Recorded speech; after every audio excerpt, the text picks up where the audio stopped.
మన ప్రియుడైన యేసు ప్రభువు. అందుకే తండ్రి సాక్ష్యం ఇస్తున్నాడు, ఏమంటున్నాడు? ఈయనే నా ప్రియ కుమారుడు, ఈయనే నా ప్రియ కుమారుడు, ఈయన యందు నేను ఆనందించుతున్నాను అని ఒక శబ్దము ఆకాశం నుండి వచ్చింది. ఈయన యందు నేను ఆనందిస్తున్నాను. ఏమి ఆనందము? తండ్రికి ఏం ఆనందము?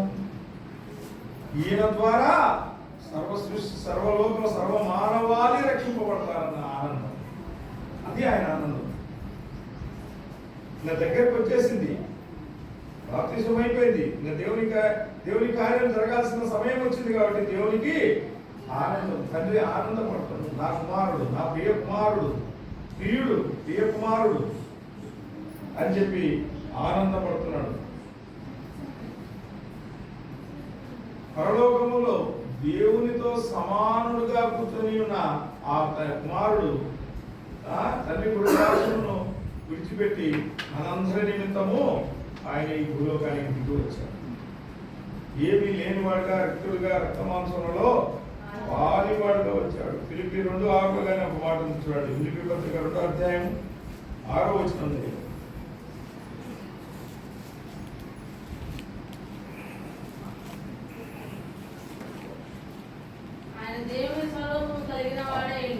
ఆయన దేవుని స్వరూపం కలిగిన వాడేండి, దేవునితో సమానంగా ఉండట విడిచిపెట్టకూడని భాగ్యమని ఎంచుకొనలేదు, కానీ మనుషుని పోలిక కాబట్టి దాసుని స్వరూపం ధరించుకొని తనతానే రిక్తుడిగా చేసుకున్నాడు.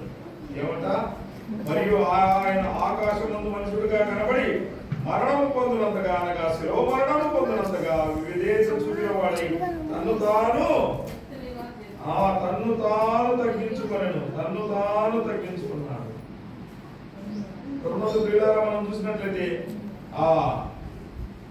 మనం చూసినట్లయితే 6వ వచనంలో మనం చూస్తే ఆయన దేవుని స్వరూపము కలిగిన వాడైంది,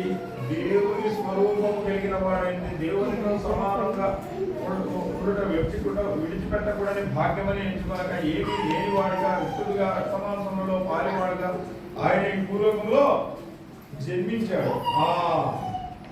మనుషుల పోలిక కాబట్టి దాసుని స్వరూపం ధరించుకొని తను తానే రిక్తుడిగా చేసుకున్నాడు.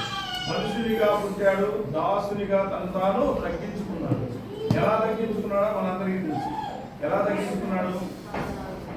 శిష్యుల పాదాలు కడిగేంత తగ్గింపు. దేవుడు ఒక మానవుని పాదాలు కడిగాడు.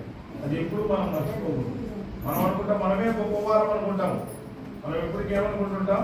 మనమే గొప్పవారము, మనకే అన్ని తెలుసు, నాకన్నా గొప్ప వాళ్ళు ఎవరున్నారు అనుకుంటుంటారు. అందరికన్నా గొప్పవాడు సొలొమోను కంటే గొప్పవాడు, మోషే కంటే గొప్పవాడు. అర్థమవుతుందమ్మా? అంత గొప్ప దేవుడు మన దేవుడు. ఆయన ఎంత తగ్గించుకున్నాడంటే ఏమంటాడు? తను తాను వ్యక్తిగా చేస్తున్నాడు, వ్యక్తులుగా చేస్తున్నాడు. ఎంత తగ్గింపు అంటే శిష్యుల పాదాలు కలిగేంత తగ్గింపు. ఎంత తగ్గింపు అంటే తను తాను వ్యక్తుడిగా, అంటే ఏమీ లేనివాడుగా, వాళ్ళు ఏమి చేసినా, ఏమి అన్నా, కొట్టినా, ఉమ్మి వేసినా, కొరడాలతో కొట్టినా ఏమి అనుకుంటా మౌనం వచ్చి వ్యక్తుడిగా ఉండిపోయాడు. యుక్తహస్తాలు అంటారు. అంటే యుక్తహస్తాలు అంటే ఏమి లేని చేతులు, అంటే వ్యక్తుడుగా, అంటే ఏమీ మాట్లాడని వాడు, ఏమి మాట్లాడని వాడు, నోరు మాత్రం తెరవలేదు. కొట్టువారికి తన వీపును అప్పగించాడు, ముఖాన వెంట్రుకలు పెరుగు వారికి తన ముఖాన్ని దాచుకోలేదు, ఉమ్మివేయు వారికి తన ముఖాన్ని దాచుకోలేదు, పిడుగుతులుగుతు వారికి ఆయన దాచుకోలేదు. ఆయన అప్పగించినట్లుగా మనం చూస్తున్నాం. ఎందుకంటే దానికి ఆ మాటకి అంటారు, ఎందుకు చేశాడు ఈ పని అంటే, మరియు ఆయన ఆకాశమందు మనుషుడుగా కనబడి మరణము పొందినంతగా, అంటే శిలో మరణం పొందినంతగా విధేయత చూపినవాడై తను తాను తగ్గించుకున్నాడు. ఎందుకు? మనకు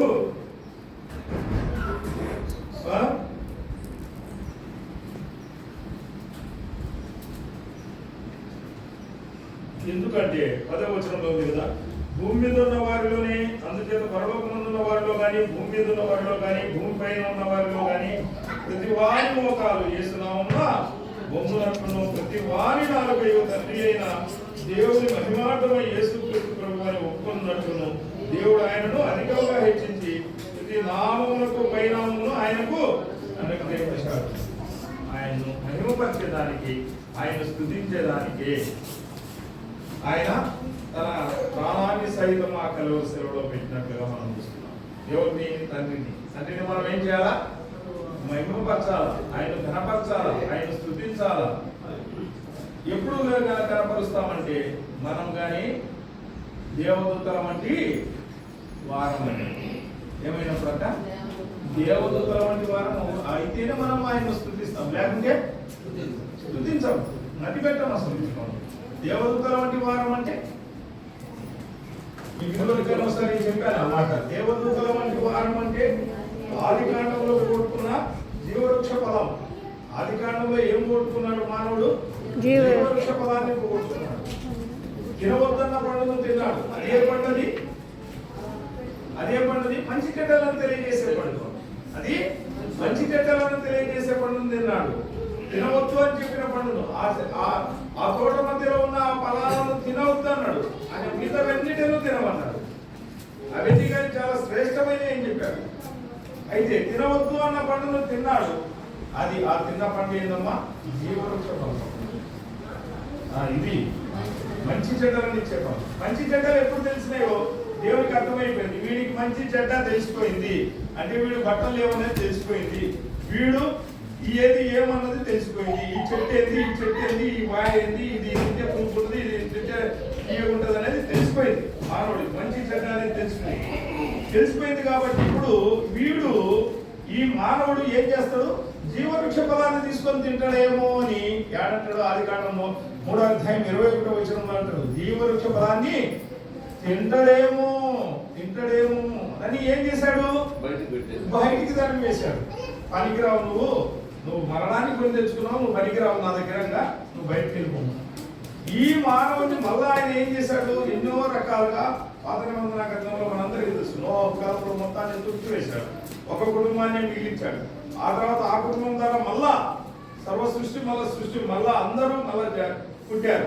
మళ్ళా సృష్టి అంతా నింపబడినా కానీ వీరిలో మార్పు లేనప్పుడు దేవుడు ఏమంటారంటే, ఇటువంటి పని ఎప్పుడు నేను చేయనని ఆ రోజు నోవహు తర్వాత వాగ్దానం చేసిన దేవుడు తన ఏకైక కుమారుని ఎందుకు పంపాడంటే, ఆయన నమ్మటం ద్వారా మళ్ళా ఆ జీవవృక్ష ఫలం తింటారు, తినిపిద్దాము, నా బిడ్డలు నేను పోగొట్టుకోకూడదు. శిక్షించాను, అయినా వీళ్ళు మారలే. ఎన్నో కష్టాలు పెట్టాను, అయినా వీళ్ళు మారలే. ఏం చేసినా వీళ్ళు మారటం లేదు. శిక్షించాడు, నోవహు టైంలో శిక్షించాడు. ఆ తర్వాత మోషే టైం కన్నా ముందు ఎంతో శ్రమలు పెట్టాడు, అయినా వీళ్ళు మారలే. దేవుని సన్నిధికి రావట్లేదు. వస్తే జీవవృక్ష ఫలం ఇద్దామనుకున్నాడు, రాలే. అయితే వీళ్ళకి జీవవృక్ష ఫలాన్ని ఎట్లా అందించాలని ఆయన ఆలోచన చేశాడంటే, రక్తం చిందించడం ద్వారానే, రక్తాన్ని అంగీకరిస్తేనే, అది పరిశుద్ధమైన, నిష్కలంషమైన, నిర్దోషమైన రక్తము, అది ఆ రక్తాన్ని అంగీకరిస్తేనే వీళ్ళకి జీవవృక్ష ఫలం ఇవ్వాలనుకున్నాడు. అందుకు తన ముద్దుల కుమారుడు, తన ఏకైక కుమారుడైన యేసు ప్రభుని ఈ లోకంలో ఏమీ లేనివాడుగా, రిక్తులుగా, రక్తమాంసంలో పాలివాడుగా ఈ లోకానికి పంపించి ఆయన కార్చిన రక్తాన్ని అంగీకరించిన మనము ఏమైపోయాము? ఈరోజు జీవవృక్ష ఫలాన్ని తింటున్నాం. అంటే మనం ఇప్పుడే మన నిరీక్షణ ఏందన్నా? పరలోకం ఖచ్చితంగా ఉంది. ప్రభువును నమ్మిన ప్రతి ఒక్కరము ఎక్కడికి పోతాము? అదే జీవవృక్షం. మన వంటి వారు అవుతున్నారు అన్నాడు ఆది కాండంలో. ఎవరితో అన్నాడు ఈ మాట? దేవదూతలతో అన్నాడు. వాళ్ళందరూ అక్కడ ఉన్నారు. తండ్రి, కుమార, పరిశుద్ధాత్మ దేవదూతలు అందరూ అక్కడ ఉన్నారు. వీరు మనలాంటి వారు అవుతారంటే వీళ్ళకి చావు ఉండదు, వాళ్ళకి చావు లేదు. కాబట్టి వీళ్ళు కానీ మనలాంటి వారు అవుతారని తోసేశాడు. ఇప్పుడు మనల్ని ఏం చేశాడు? ఆయనలాంటి వారిని చేశాడు. జీవవృక్ష ఫలాన్ని ఇచ్చి, దేని ద్వారా? తన కుమారుడైన యేసు ప్రభువు చిందించిన రక్తం ద్వారా, ఆయన ఇచ్చిన రక్షణను బట్టి మనకేమిచ్చాడు? జీవవృక్ష ఫలాలు ఇచ్చాడు. కాబట్టి ఇప్పుడు మనకేమైంది? ఆయన వంటి వారమయ్యాం. మనం ఎవరి వంటి వారమయ్యాం? దేవుని వంటి వారమయ్యాం. ఆయన సన్నిధి మనకి ఇచ్చాడు. అర్థమవుతుంది ఆయన. కాబట్టి ప్రభునందు ప్రియులారా, అంత గొప్ప దేవుని ఉదయకాల సమయం మనం ఆరాధించడానికి, ఆయన ఆరాధించే మనం ఆత్మతో సత్యంతో ఆరాధించాలా. యోహాను సువార్త 6:39 గాని ఒక మాట చూడండి. యోహాను సువార్త 6:39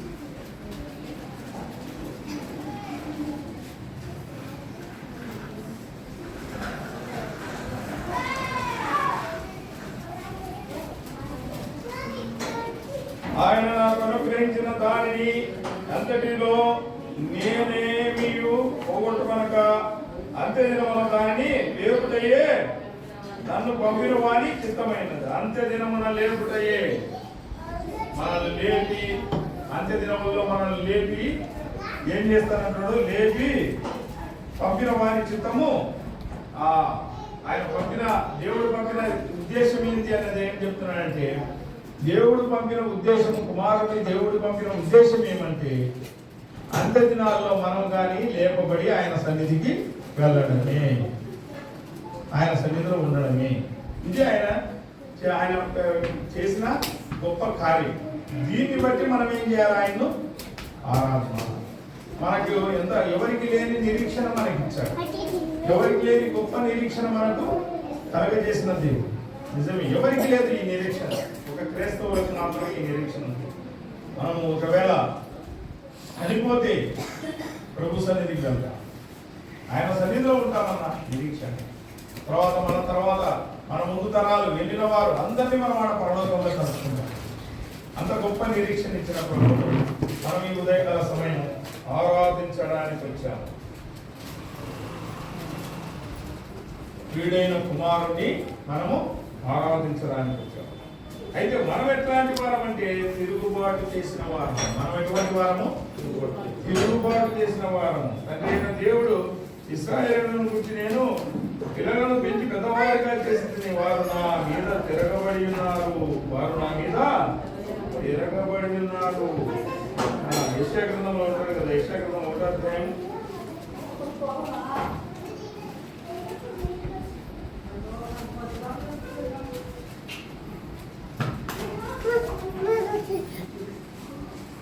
1వ అధ్యాయం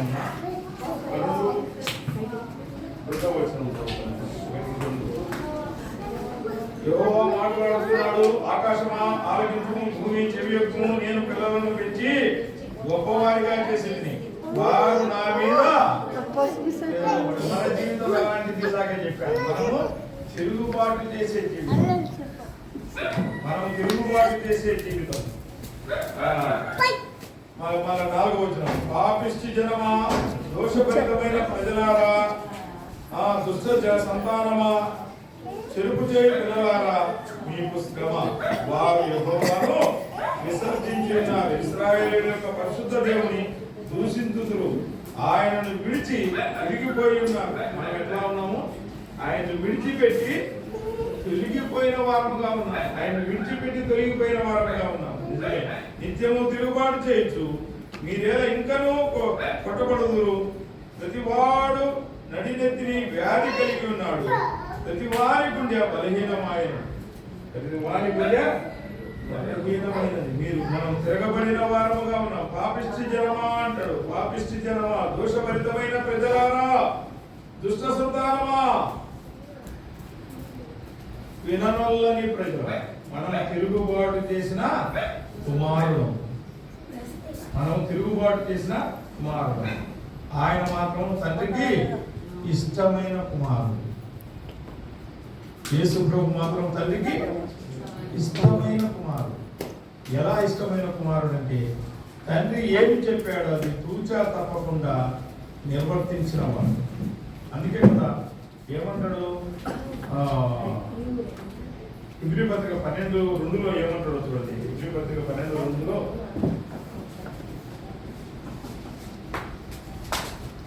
ఒక మాట, 2 అంటే కలిసే ఉండదు కదా. ఆయన తన ఎదుట ఉంచబడిన ఆనందం కొరకై, మధ్యలో నుండి చదువుతున్నామా, ఇబ్రీ పత్రిక 12వ అధ్యాయం మధ్యలో నుండి చదువుతున్నాము. ఆయన తన ఎదుట ఉంచబడిన ఆనందం కొరకై అవమానమును నిర్లక్ష్య పెట్టి శిలువను సహించి దేవుని సింహాసనం యొక్క కుడి పార్శ్వమున ఆసీనుడై ఉన్నాడు. ఎవరు? యేసు ప్రభు. తండ్రి పంపిన పనిని ఆయన ఎలా నెరవేర్చాలంటే దేనిని బట్టి అంటే, నేను మళ్ళా తండ్రి కుడి పార్శ్వమున కూర్చున్నటకు వెళ్ళవచ్చు అనే ఆ ఆశ కలిగి ఆయన ఏం చేస్తున్నాడంట చూడండి. ఆయన తన ఎదుట ఉంచబడిన ఆనందము కొరకై.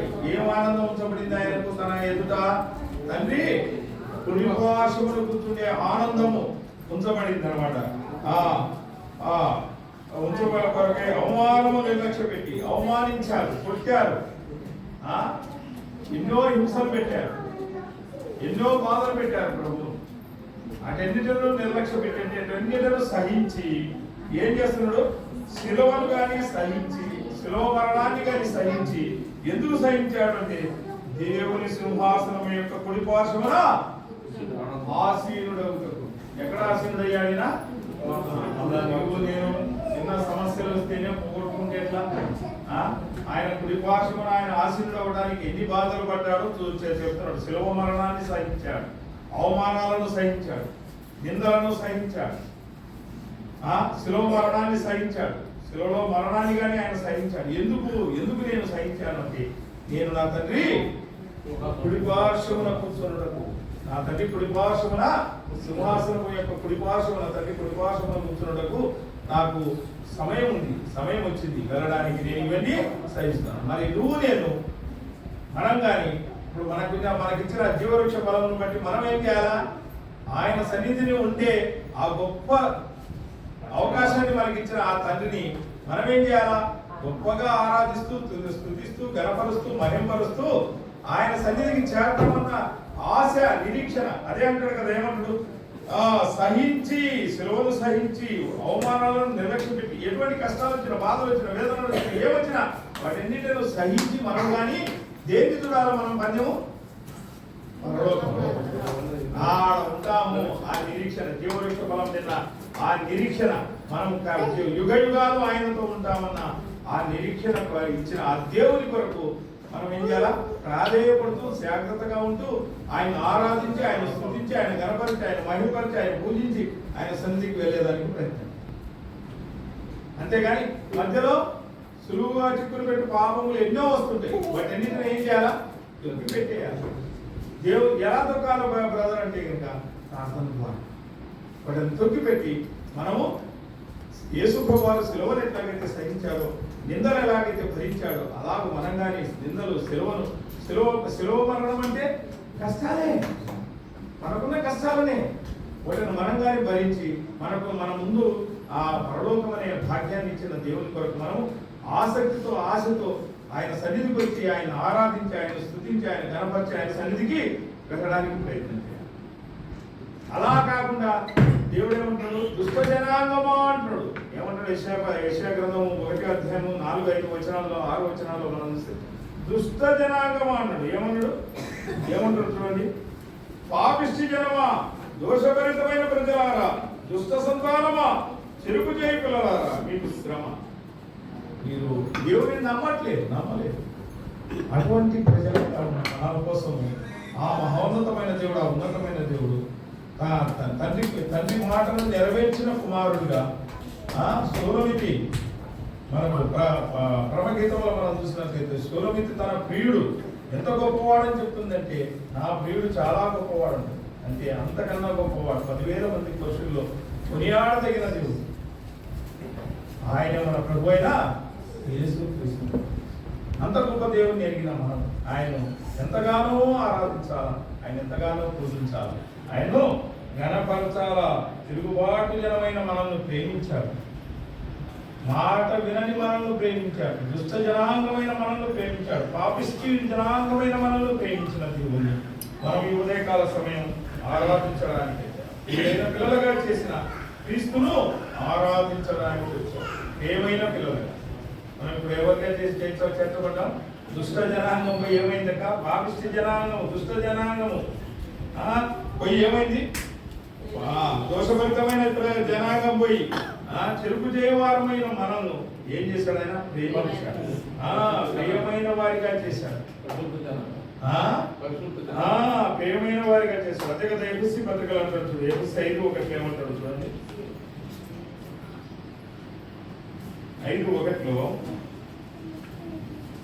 కావున మీరు ప్రియులైన పిల్లల వలె దేవుని కోరి నడుచుకుని ఏమన్నాడు? కావున మీరు ప్రియులైన పిల్లల వలె దేవుని పోలి నడుచుకోవాలా. మనం ఎలా నడుచుకోవాలమ్మా? దేవుని పోలి నడుచుకోవాలా. ఎందుకంటే క్రీస్తు మిమ్మల్ని ప్రేమించి పరిమళ వాసనగా ఉండటకు మన కొరకు తను తాను దేవునికి అర్పణగాను బలిగాను అర్పించుకున్నాడు. అలాగనే మీరును ప్రేమ కలిగి నడుచుకున్నది. మీరును ప్రేమ కలిగి నడుచుకున్నాడు. మనందరి నిమిత్తమా గొప్ప దేవుడు, ఆ మహోన్నతమైన దేవుడు, ఆ ఉన్నతమైన దేవుడు ఏం చేస్తున్నాడు? ప్రేమించిన దేవుడు పరిమళ వాసనగా ఉండటకు మన కొరకు తను తాను మనం ఎలా ఉండాలంట? పరిమళ వాసనగా ఉండటకు, పరిమళ వాసనగా ఉండటకు. అయితే మనము అంటే నేను చెప్తూ ఉంటాను ఎప్పుడు, మా హృదయాల్లో జిహ్వాఫలాలు నీకు ప్రభువా అర్పించడానికి వచ్చామంటే ఆ జిహ్వాఫలాలు ఎలా ఉండాలా? పరిమళ వాసనగా ఉండాలి. అంటే ఏంటి ఆ జిహ్వాఫలాలు? మీ ఆపిల్ పండ్ల, ద్రాక్ష పండ్ల, లేకుంటే మాకు సరోజమ్మ గారు తెస్తారు జామ పండ్ల, అవి కాదు. ఆత్మఫలాలు. ఏంటి అమ్మా? ఆత్మఫలాలు. గలతీ పత్రిక 5:22 ఉన్న ఆత్మఫలాలు ఏమున్నాయో అవన్నీ 6 రోజుల్లో మనం సంతరించుకోవాలి. వాటిని మనం నిలబెట్టుకోవాలి. పోగొట్టుకుంటే ఏమైతే పరిమళ వాసన రావు. ఏం జరుగుతుంది? ఆ వాసన వస్తుంది. కోపం పడితే కోపం వాసన వస్తుంది. వ్యసన పడితే వ్యసన వాసన వస్తుంది. 16 ఉన్నాయి కదా ఏ శరీర కార్యాలు. అవి ఏమనుకుంటావో అవి ఆ వాసన వచ్చేస్తుంది. పరిమళ వాసన రాదు. పరిమళ వాసన లేని అవి ప్రభువుకి ఎలా అర్పించగలవు? ఆ అర్పణ దేవుడు ఎందుకు అంగీకరిస్తాడు? అంగీకరించాడు. కాబట్టి ప్రభునందు ప్రియులారా, మనం చూసినట్లయితే ఆ మహోన్నతమైన దేవుడు, ఆ ఉన్నతమైన దేవుడు నీ కొరకు నా కొరకు ఈ భూలోకంలో జన్మించి ఆయన 33.5 సంవత్సరాలు జీవించి 3.5 సంవత్సరాల వ్యవధిలో ఎన్నో అద్భుత ఆశ్చర్యకార్యాలను చేశాడు. చనిపోయిన వారిని సైతం తిరిగి లేపాడు. విధవరాలి కుమారుడు చనిపోగా పాడగొట్టగా లేచి కూర్చున్నాడు. నిజమే, ఎన్నో అద్భుతాలు. 4 రోజులుగా సమాధిలో ఉన్న లాజరు లేచిరాక లేచి వచ్చాడు. 4 తుఫానులు గద్దించగా నెమ్మలించినాయి. సర్వ సృష్టి అయిన పిలువబడి మానవుడు తప్ప.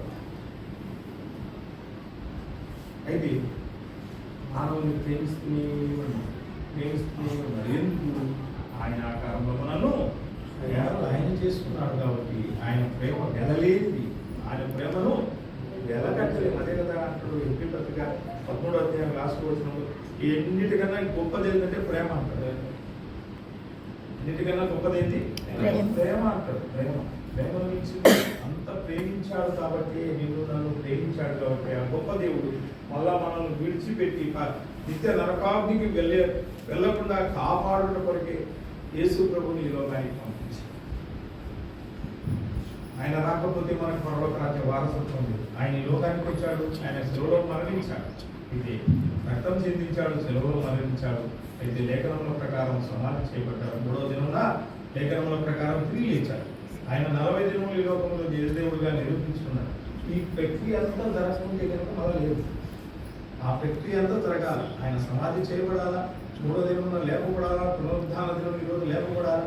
40 దినములు ఈ లోకంలో దేవుడిగా నిరూపించుకున్నాడు. వెళ్ళి తండ్రి కుడి పార్శ్వంలో కూర్చున్నాడు. ఆ ప్రక్రియను బట్టి మనకు పరలోక రాజ్య వారసత్వం ఇచ్చాడు. కాబట్టి ప్రభునందు ప్రియులారా, అదే అంటాడు కదా 1 తిమోతి పత్రిక 1:15 ఏమంటాడు చూడండి. ఒక మాట చూసి ముగించుకున్నాం. 1 తిమోతి పత్రిక 1:15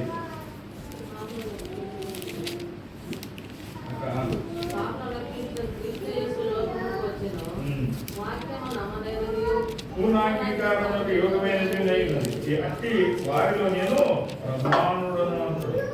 అట్టి వారిలో నేను ప్రధానుడను అంటాడు. పాపులను రక్షించడం క్రీస్తు యేసు లోకంలోకి వచ్చాను వాక్యము నమ్మదగినది, పూర్ణాంగీకారమునకు యోగమైనది అయినది. అట్టి వారిలో నేను ప్రధానుడను. నిజమే, పౌలు రాస్తూ ఆ మాట నమ్మడానికి నేను ప్రధానుడను. కాబట్టి ఆయన పాపులను రక్షించడానికి వచ్చాడు, మనల్ని రక్షించాడు, మనకు పరలోక రాజ్య వారసత్వం ఇచ్చాడు. పరలోక రాజ్య వారసత్వం ఇచ్చినప్పుడు ఈయన అందరి కొరకు విమోచన క్రైతలను తను తానే సమర్పించుకున్నాను. ఏమంటున్నా 2:6 అంటారు అన్నమాట. ఈయన అని మొదటి 2వ అధ్యాయం 6వ వచనంలో ఈయన అందరి కొరకు విమోచన ఖరీదనంగా తను తానే సమర్పించుకున్నాను. దీనిని గురించి సాక్షి యుద్ధకాలం ఉంది ఎప్పుడు. కాబట్టి ప్రభుత్వ ఈయన ఏమంట, ఈయన అందరి కొరకు విమోచన క్రయధనం విమోచించడం, మనందరినీ విమోచన క్రయధనంగా ఏమిచ్చాడమ్మా? తన రక్తాన్ని ఇచ్చాడు. తన రక్తాన్ని వెలగట్టి ఇచ్చాడు. పన్నాడు ఆయన రక్తంతో మనము అన్న ప్రభువును ఈ ఉదయకాల సమయం మనము ఆరాధించడానికి. అంత గొప్ప దేవుడు అయింది కానీ మానవుని తన రక్తం ఇచ్చుకున్నామంటే ఎంత భాగ్యమో చూడండి. అంత గొప్ప దేవుని మనం ఈ ఉదయకాల సమయం ఆరాధించడానికి వచ్చామంటే ఆయన కార్చిన రక్తాన్ని మనం జ్ఞాపకం చేసుకుంటాం. ఆయన చేసిన గొప్ప కార్యాన్ని మనం జ్ఞాపకం చేసుకుంటాం. నిత్య నరకాగ్ని నుండి తప్పించి పరలోక రాజ్య వారసత్వం ఇచ్చిన ఆ గొప్ప దేవుని కొనియాడుతూ, ఆయన మహిమపరుస్తూ, ఆయన ఘనపరుస్తూ, ఆయన స్తుతిస్తూ, ఆయన పూజిస్తూ, ఆయన స్తుతులు చెల్లిస్తూ ఆరాధనలో ముందుకు. ఎందుకంటే దేవుడు యోహాను సువార్త 4:24 మనం చర్చలు అందరం రాస్తున్నాం. ఏది? దేవుడు ఆత్మ కనుక ఆయనను ఆరాధించేవారు ఆత్మతో సత్యముతో ఆరాధించాలి. ఊరిగా ఆరాధిస్తే ఆరాధన చెల్లుబాటు కాదు. కాబట్టి ఆయన ఆత్మతో సత్యంతో ఆరాధించి ఆరాధనలో ముందుకు సాగాలి. దేవుడి కొద్ది మాటలు దీవించుకుంటారు.